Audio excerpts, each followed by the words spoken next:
Bom dia, irmãos, amigos. Vamos a Êxodo capítulo 14.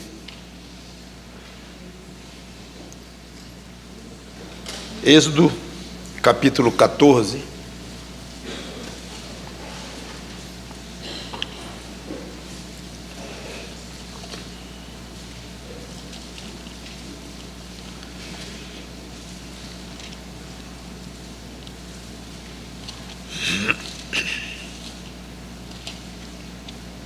Nós pregamos na mensagem passada da exposição sobre Êxodo que o motivo pelo qual Deus não quis levar o povo pelo caminho mais curto, lá para a terra prometida, saindo do Egito, era evitar confronto com os filisteus e o povo então se revoltar e querer voltar. Isso nós já tratamos. Mas havia um motivo adicional pelo qual Deus quis que eles tomassem um caminho mais longo, inclusive mudassem de rota, como vamos ver aqui até o versículo 4. Êxodo 14, de 1 a 4. Disse o Senhor a Moisés: fala aos filhos de Israel que retrocedam e se acampem defronte de Pi-Hairote, entre Migdol e o mar, diante de Baal-Zephon. Em frente dele vos acampareis junto ao mar. Então o faraó dirá aos filhos de Israel: estão desorientados na terra, o deserto os encerrou. Endurecerei o coração de Faraó, para que os persiga, e serei glorificado em Faraó e em todo o seu exército. E saberão os egípcios que eu sou o Senhor. Eles assim o fizeram. Vamos ler até o 10, o 9. Sendo, pois, anunciado ao rei do Egito que o povo fugia, mudou-se o coração de Faraó e dos seus oficiais contra o povo. E disseram: que é isto que fizemos, permitindo que Israel nos deixasse de servir? E aprontou Faraó o seu carro e tomou consigo o seu povo. E tomou também 600 carros escolhidos e todos os carros do Egito, com capitães sobre todos eles. Porque o Senhor endureceu o coração de Faraó, rei do Egito, para que perseguisse os filhos de Israel. Porém, os filhos de Israel saíram afoitamente. Perseguiram-nos os egípcios, todos os cavalos e carros de Faraó, e os seus cavalarianos e o seu exército os alcançaram acampados junto ao mar, perto de Pi-Hairote, defronte de Baal-Zephon. E chegando Faraó, os filhos de Israel levantaram os olhos, e eis que vinham atrás deles, e temeram muito. Então os filhos de Israel clamaram ao Senhor. Fiquemos aqui. Vamos orar. Santo Deus, nosso bom Pai, obrigado pela Tua palavra tão antiga e tão atual, tão forte, viva e eficaz, mais penetrante do que espada de dois gumes, e que essa espada penetre na nossa alma, no nosso espírito, nos edifique, nos ensine valores para viver hoje, no dia de hoje. E esse pedido seria igual se nós vivêssemos em qualquer outro lugar do mundo, qualquer outra língua, em qualquer outra cultura, mas a Tua palavra é universal, é eterna, e esse pedido seria exatamente o mesmo em qualquer lugar do mundo hoje. E com a Tua palavra aberta do mesmo jeito, em qualquer língua. Em nome do Senhor Jesus Cristo, te pedimos e agradecemos pela nossa edificação. Amém. A chance de Faraó já havia passado, durante todo aquele embate entre Faraó e, posso dizer, Deus através de Moisés e Abraão, Moisés e Arão, irmão dele. E várias vezes a gente vê que o Faraó endureceu o seu coração. Aí combinava uma coisa com Moisés e não cumpria. Aí dizia, Faraó endureceu o seu coração. Lá pela quinta ou sexta vez, aí nós lemos a primeira vez, Deus endureceu o coração de Faraó. Uma mudança muito interessante, mostrando endurecimento de duas fontes, do próprio coração humano e endurecimento da parte soberana de Deus. O fato é que agora diz, endurecerei o coração de Faraó para que os persiga. Deus agora assumiu totalmente o controle do coração de Faraó, os pensamentos de Faraó, as decisões de Faraó, os motivos de Faraó. Agora Deus assumiu, foi tudo. Como se dissesse, Faraó já exerceu a sua chance de se arrepender e de amolecer esse coração, agora é comigo. Então Deus, quando Ele quer, Ele é assim. Ele vai fundo na sua soberania e Ele coloca o que Ele quer e coloca o pensamento dentro e a conclusão e faz do jeito que Ele quer. E de uma maneira tal e que em momento nenhum a responsabilidade daquela pessoa por aqueles pensamentos, aquelas conclusões, aquelas decisões continua intacta. Como é que pode? Deus coloca soberanamente dentro o pensamento, o plano, o projeto, as conclusões, e ao mesmo tempo Deus responsabiliza a pessoa pelas mesmas coisas, pensamentos, decisões que Deus aqui colocou. É assim. É assim. Ah, pastor, eu não entendo. Você desculpe aí, eu não entendo. O senhor tem muito estudo. Espera aí. Você acha que eu entendo? Não chego nem perto de entender. Eu não entendo, não. E se eu estudar mais 20 anos, mais 40, mais 100, enquanto estiver nessa terra com essa mente aqui, cada vez piorando mais pela idade, não vou entender isso nunca. Mas é. E se você quiser entender, coitado de você, crente ou não. Aliás, não sendo crente é coitado em qualquer situação. Mas sendo crente mesmo já salvo, mas que quer entender coisas entendíveis, você vai patinar. E deixar de avançar pela fé. E à medida que você avança pela fé, Deus dá conhecimento para você mais profundo das coisas dele. Deus não gosta de teimosia. Então, quando o crente empanca, não se admire de Deus permitir que o crente ande para trás. E vai ficando, vai andando por caminhos que ele percorreu muito antes, quando estava crescendo. Mas empancou. Então, não empanque com as coisas que você não entende. Creia e toque para frente, louvando a Deus e dizendo a Deus, Senhor, me ajuda.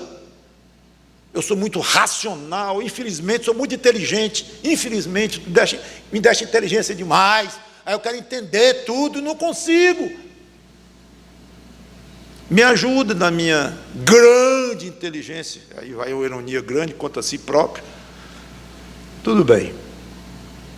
Deus assumiu o controle e pronto, sobre o coração de Faraó. Agora veja como esse Deus é benigno. Quando ele diz aqui, endurecerei o coração de Faraó para que os persiga, e serei glorificado em Faraó e em todo o seu exército. Esse glorificado é, agirei de tal maneira que verão o meu poder, verão a minha força. E como é que ele vai agir? Agirei, serei glorificado com o que eu vou fazer. E o que é que ele vai fazer? Só vamos ver na próxima pregação, não hoje, guarde para a próxima. Mas, vou ser glorificado naquilo que eu vou fazer. E eu acho um espetáculo final do versículo 4. E saberão os egípcios que eu sou o Senhor. Deus não desiste de alcançar o coração dos egípcios. É impressionante, e eu chamei a atenção disso várias vezes ao longo das pregações até aqui em Êxodo,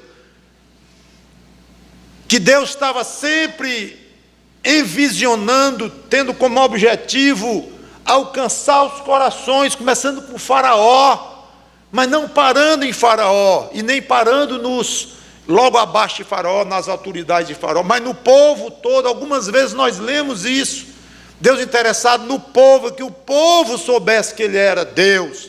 Eu cheguei a dizer, isso aqui foi uma campanha evangelística de Moisés, ou nome evangelístico que ninguém usaria naquela época, mas foi.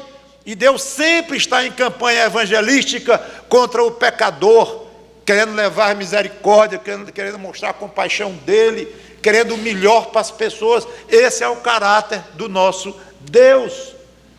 Então é impressionante como Deus não desiste. O povo já tinha saído de Israel, já tinha ido embora, nada deu certo, de acordo com os planos de Faraó. Deus teve que intervir de uma maneira poderosa, de uma maneira dura, difícil, com mortandade, com morte de milhares de pessoas, de filhos primogênitos, sem falar nos estragos na terra que tudo aquilo causou.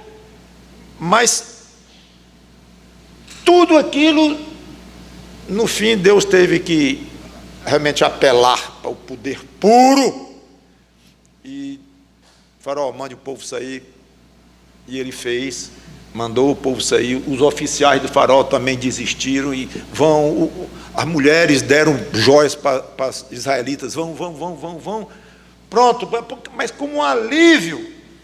Então seria o caso de Deus dizer: encerrei com o povo do Egito, pronto. Tiveram a chance deles, não acataram o meu povo, mandaram embora como um alívio mesmo, e não porque quiseram, não de coração, foi na marra. Então pronto, o povo, agora vocês vão só suportar a minha ira, porque vocês não acataram coisa nenhuma que veio de mim através de Moisés. Claro que a ira, eles vão suportar a ira de Deus, o pecador sempre suporta a ira de Deus, não tem jeito. Mas observem como Deus não desiste. Não desiste. E eles vão saber que eu sou Deus. É isso que eu quero. E esse saber que é Deus, tem duas maneiras de saber que é Deus: ou se convertendo a esse Deus, ou suportando a ira que vem desse Deus. Tem duas maneiras aqui, mas esta primeira é a ideal, é que está no coração de Deus. A gente não entende, falando em não entender as coisas de Deus, outra passagem que a gente não entende é que Deus gostaria que todos os homens fossem salvos. É impressionante ter isso na Bíblia. Ele gostaria, por que ele não salva? Vai perguntar a ele, porque a mim ele não respondeu. E nem nas Escrituras, ele deixa a soberania dele na mão dele, e novamente aquilo, a soberania dele, e o homem é culpado porque não aceita a salvação em Cristo. Pronto, lado a lado aqui. E Deus ainda diz: e por mim todos seriam salvos. É impressionante, algo assim. Há algo no coração de Deus que deseja a salvação de todos, e há algo nas decisões dele que ele não salvou todos, não elegeu todos, porque ele não quis. Então, se isso dá um nó na cabeça da gente, bendito nó. Nós vamos tentar crescer com esse nó, não o contrário.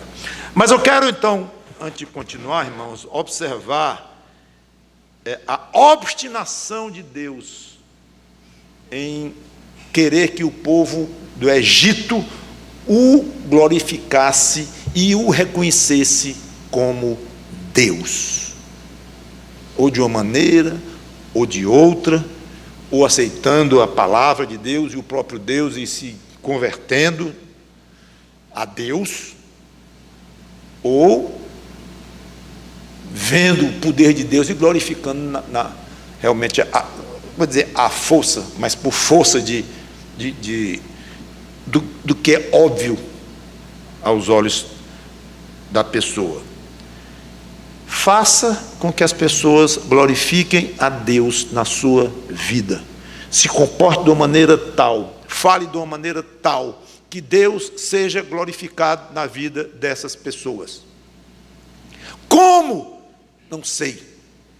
Deixe isso com Deus. Claro que o mais óbvio que poderia dizer logo era: ora, que Deus seja glorificado, a pessoa se convertendo a Cristo. Claro, e é uma festa para um crente, quando um amigo, um parente, alguém para o qual você falou o evangelho, se converte. A pessoa glorifica a Deus, se arrependendo dos seus pecados e tudo mais. Mas não, essa não é a única maneira de glorificar a Deus. Deus é glorificado quando o pecador endurece também e ele exerce o seu direito de justiça como juiz de todo o universo, e Deus é glorificado naquilo também. Muito bem. É interessante que Faraó diz: que é isso que nós fizemos, permitindo Israel ir. Como se Faraó tivesse descoberto que ele cometeu um grande erro. Eu fiquei doido em deixar esse povo sair? Mas não, ele agiu corretamente e com bom senso quando permitiu o povo partir. Claro, Egito estava destruído, os primogênitos mortos, e Deus ia parar onde? Ele não tinha mais dúvida, Deus ia parar onde ele quisesse parar. E depois dos primogênitos seria o quê? E vai destruir aqui tudo, não vai deixar nada, nem um mosquito vivo. Ficou óbvio. Então, tudo bem, foi por força de circunstâncias, mas foi por pressão. Mas o fato é que, finalmente, Faraó agiu com bom senso, com juízo. Pois vá, antes que termine tudo aqui, porque nossos filhos mais velhos já morreram. Mas agora ele volta à cegueira. Impressionante, a dureza de coração deste homem o mantém cego. Ele tem uns lampejos assim, depois volta. É impressionante. Ele só se lembra de uma coisa: do serviço que ele perdeu com a partida dos escravos judeus. Perdemos o serviço. E agora os ministros dele, os grandes dele, voltaram a apoiá-lo também. É mesmo.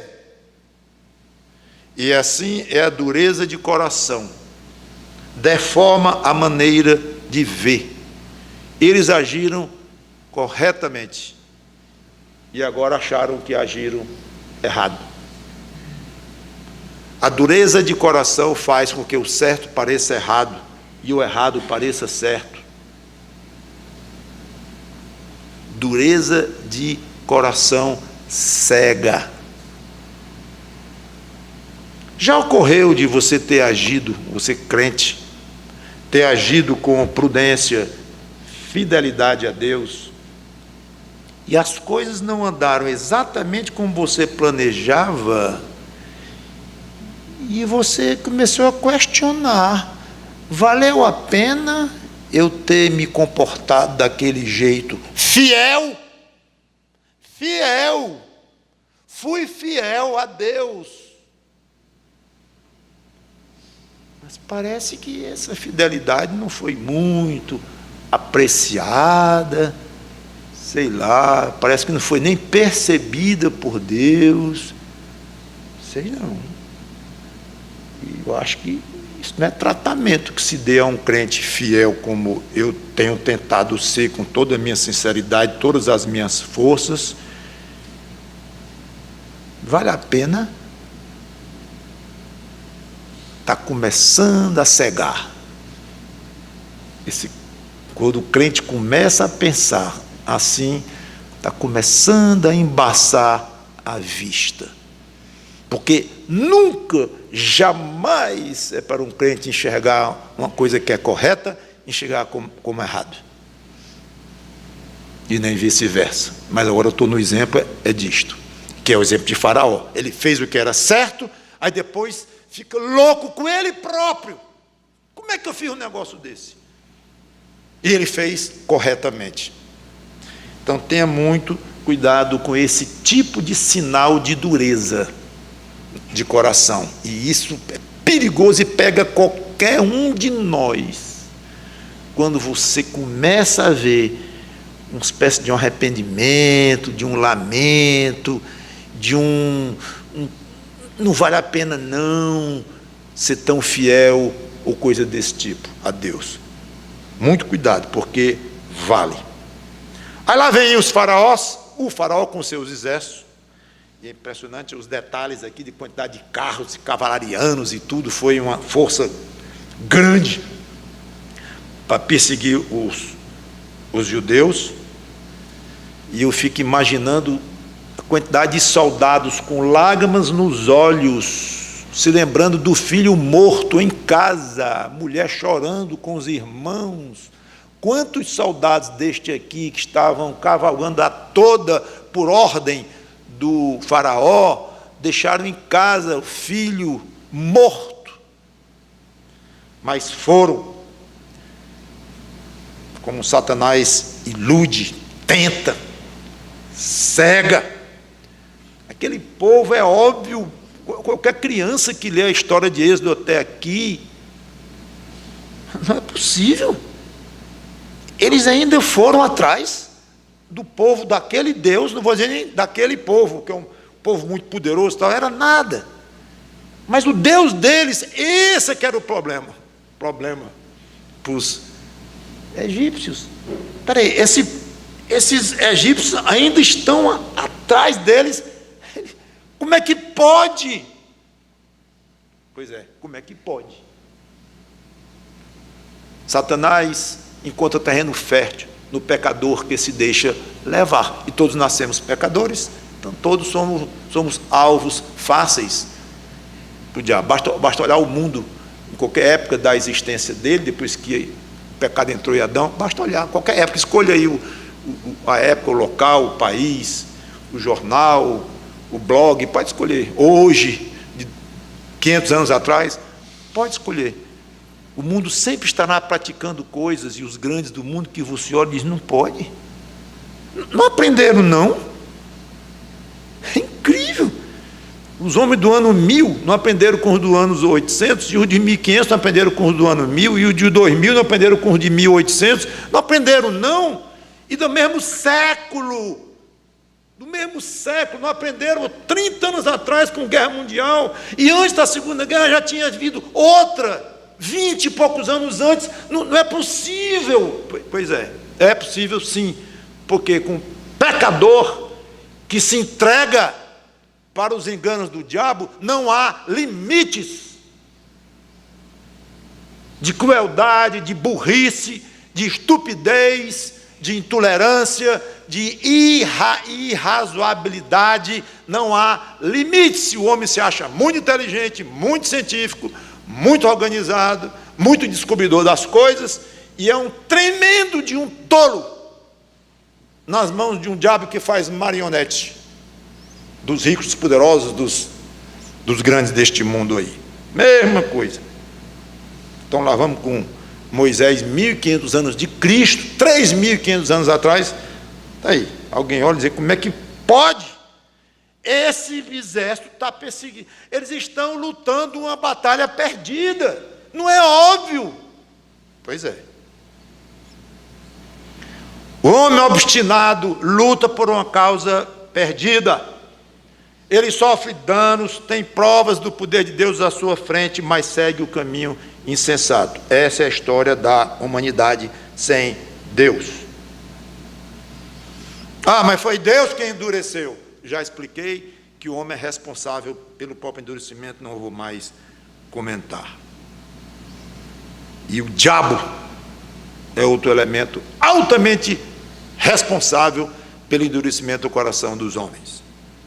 Versículo 10. E chegando o faraó, os filhos de Israel levantaram os olhos, e eis que os egípcios vinham atrás deles e temeram muito. Então os filhos de Israel clamaram ao Senhor. Imagine o susto dos israelitas que pensavam que tinham se livrado dos egípcios. Finalmente temos aqui um alvará do faraó, autorização para partirmos, que tinham uma poeira enorme, aumentando, chegando mais perto, e eles entenderam o que estava acontecendo. Reação. aparentemente boa. Versículo 10, não foi? Aqui, então os filhos de Israel clamaram ao Senhor. Ótimo, é o que era certo. Quer dizer, mais ou menos, porque o versículo 11 tem: disseram a Moisés: será por não haver sepulcros no Egito que nos tiraste de lá, para que morramos neste deserto?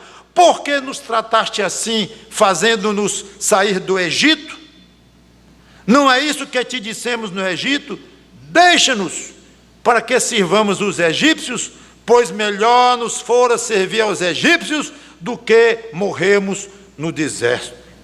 No deserto. Pois é. Talvez esteja se referindo aqui a alguns momentos em que a situação estava crítica, inclusive quando o faraó aumentou a carga sobre eles, e houve momentos de reclamação, nós lemos, inclusive, ao longo da história. E o povo, é curioso dizer que o povo clamou ao Senhor, a gente acha bonito, mas logo vem o conteúdo do clamor e o espírito desse clamor. E ali era a primeira de uma longa série de murmúrios terríveis, de ingratidões que Moisés ia ouvir por 40 anos no deserto, especialmente no começo. 2 lições. Só o fato de alguém clamar a Deus não significa muita coisa. Então, se eu tivesse parado no versículo 10, e o povo, quando viu os egípcios chegando, o povo clamou ao Senhor: vamos orar, agradecer a Deus pela fé daquele povo em clamar ao Senhor. Quando vê o 11, mas que clamor horroroso! É para isso que eles clamavam a Deus? Então, alguém dizer que ora muito, isso é uma parte. E que conversa com Deus, e que pensa muito em Deus e coisa assim, pode ser queixa pura, inconformação, ingratidão, cobrança indevida.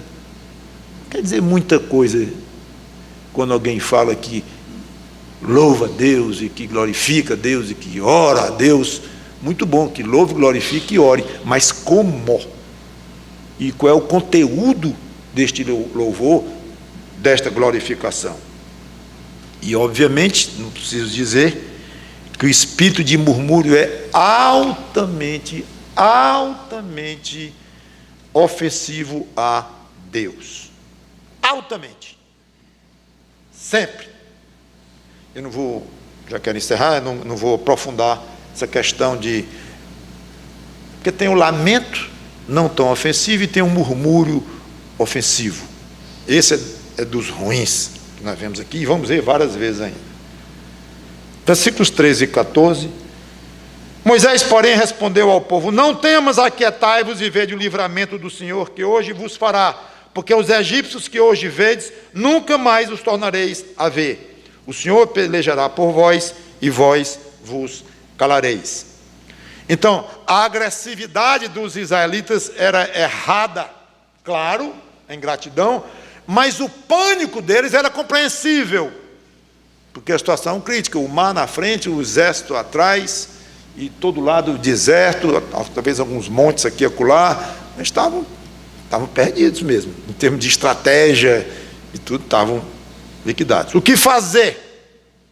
E Moisés diz uma das frases mais bonitas que eu acho na Bíblia: não temais, aquietai-vos e vede o livramento do Senhor que hoje vos fará. Ele dá a solução: não façam nada. A solução é não fazer nada, em termos externos. Mas em termos internos, tinha uma outra solução, ou uma companhia para a solução externa de não fazer nada. Não façam nada, mas dentro do coração de vocês eu quero calma. Olha, isso é fundamental. Fundamental para um Deus que vê o coração. Calma. Não se apavorem, está aqui escrito. Não temam, quietos, Deus fará um grande livramento. E aqui é um segredo enorme para momentos difíceis, de impotência nossa, quando já fizemos tudo que estava ao nosso alcance, tudo se fechou, não tem saída, como era exatamente o caso deles lá. Aí vem a atitude de não tema, confie, confie. Eu confio em quê? Eu vou dizer em quê? Na palavra de Deus e no caráter de Deus. Porque dizer confia na palavra de Deus é extremamente preciso, correto e é básico.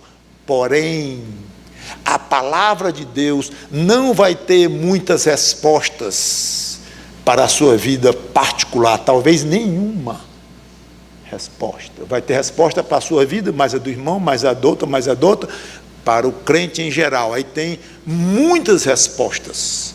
Salvação e tudo, céu, vinda de Cristo, tudo, inferno, tudo lá. Justificação pela fé, está tudo lá. Mas resposta pessoal para a sua vida fica meio inócua, meio sem sentido. Não, pastor, eu estou apertado aqui por tudo que é lado. Não é negócio de salvação, que eu sei que sou salvo, vou para o céu. Não. É o negócio do meu emprego, pastor. E na hora H, em que eu fui demitido, o menino adoeceu, parece que o negócio é sério. E a mulher está deprimida, e pastor, enganchou. Aí o senhor disse, crê em Deus. E eu abri a palavra de Deus para lá, para cá, fechei os olhos, abri em Salmo. Não faça isso não, eu fiz. Abriu e bateu lá em Deuteronômio, aí li um versículo, apliquei para mim há 2 dias, não deu resultado nenhum, parece que não tinha nada a ver com o contexto. E eu vou crer em Deus como? Na palavra dele. Mas a palavra dele está aqui, abre um versículo aí e me mostre. Para a minha vida, para a minha vida. Não veio mostrar que Deus me ama. Para mim, o outro crente, o pastor, sei lá, o que for, vai dizer assim: vamos fazer o seguinte, confie no caráter de Deus. Isso equivale a dizer, confie na soma dos atributos desse Deus. E embora ele não tenha uma revelação para você do problema do seu emprego, da saúde do seu filho, da depressão da mulher, não tenha uma resposta na Bíblia, mas a Bíblia diz que o seu Deus, o Deus do Senhor Jesus Cristo, é um Deus de amor. Ou não diz? Diz. E misericórdia. E compaixão. E que só quer o seu bem. Não, mas eu não entendo. Para! A compreensão dessas coisas, do aparente desequilíbrio entre a desgraça que você está chamando da sua vida e essas maravilhas do caráter de Deus, e a compreensão disso faz parte da sua fé. A Bíblia em algum momento manda você compreender essas aparentes discordâncias? Não. E a palavra manda fazer o quê? Crer e confiar que Deus de fato tem esse caráter. E quem tem um caráter assim não pode fazer o mal a ninguém, especialmente um filho dele pela fé em Cristo como você é. Então não tenho passagem para lhe mostrar específica, e é um erro ficar buscando passagem para forçar e aplicar numa situação, muitas vezes não tem mesmo. Eu prefiro aconselhar pessoas muito mais na base de conceitos bíblicos e propósitos de Deus, conceitos, padrões de Deus, do que versículo A, B ou C. Eu sou meio cismado. Um conselheiro que só sabe aconselhar com um bocado de versículo na frente, uma tabelinha de versículo, e tome versículo.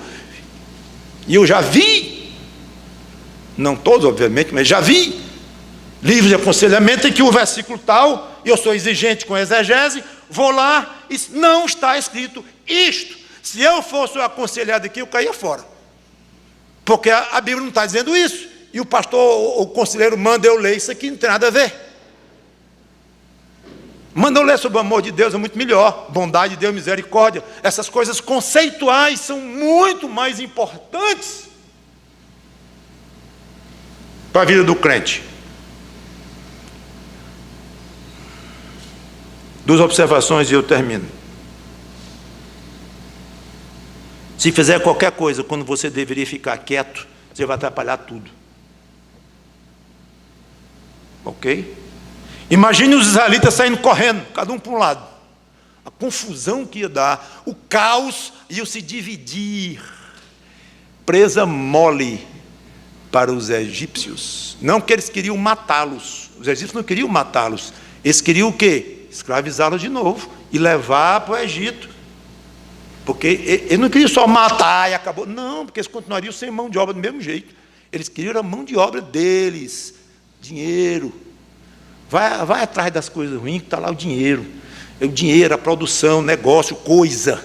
Era o que estavam interessados, era na mão de obra barata, para não dizer de graça deles.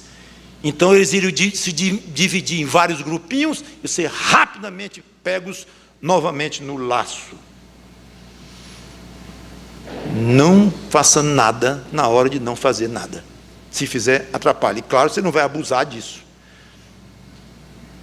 Irmão, estamos precisando tanto de você na igreja, estamos com um problema lá, que você, com seus dons, você pode ajudar muito. Pastor, eu aprendi a não fazer nada. Como é, meu irmão? Eu não tenho mensagem do senhor gravada aí, o senhor quer ouvir? Faça nada. E eu morro de medo de fazer e atrapalhar. Depois daquele dia que o senhor disse aquilo, vamos dar a nossa escola dominical. Não! Porque pode ser, as aulas podem ser ruins, então não, vou atrapalhar. Pronto, agora eu passo o dia todo inquieto, vou ficar quieto até o dia de ir para o céu. Não faça isso não, por favor, a igreja fecha desse jeito. Então você não vai abusar disso, peça sabedoria a Deus. Então até aqui Moisés garantiu a eles o quê? Que os egípcios seriam aniquilados por intervenção de Deus. Mas como, Moisés? Ele não disse. Até aqui ele não disse. De que forma? Não disse. Depois Deus revelou a Moisés e disse, e fez e agiu, como vocês vão ver. Então é um testemunho belíssimo de Moisés como líder, quando diz, não temais, fiquem quietos e vede o livramento que o Senhor hoje fará. Esses egípcios vocês nunca mais vão ver, vão morrer, porque Deus vai matá-los. Mas como isso? Fique quieto. Interessante que isso pode ser muito frustrante para um liderado. Ouvir de um líder, fique quieto, não faça nada. Isso é lá líder. Vamos depor Moisés imediatamente e botar um líder que preste aqui, porque um exército atrás de nós aqui, um mar na frente, deserto tudo que é lado, e vamos ser aqui perseguidos. Eles nem sabiam que não iam ser mortos, mas mesmo sendo morto ou escravizado, eu não quero troco. Tira esse e bota um que deu uma solução, porque a solução de Moisés é, fique quieto. Pois é, então o líder tem que saber a hora, também, obviamente orientado pelo Espírito Santo. Estou falando de líder de igreja, dizer assim, quietos, ninguém faz nada. E um dos trabalhos mais difíceis de um pastor é acalmar crente, pegando fogo, de uma maneira errada. Faça isso, disciplina o fulano, chama o ciclano, assim não pode, vamos fazer assado. É difícil para o pastor dizer, calma, calma, tem a hora, não faça nada, deixa Deus nos orientar e mostrar o que Ele vai fazer. Deus não nos livra de dificuldades, irmãos. Nem nos promete isto, mas podemos e devemos enfrentar as dificuldades com calma, às vezes sem fazer nada, às vezes fazendo, depende. Claro que tem a hora de... Os profetas de Deus diziam, levanta de madrugada e vá. Quantas vezes está lá escrito? Madrugada, Deus mandava os profetas se levantarem, trabalhar duro.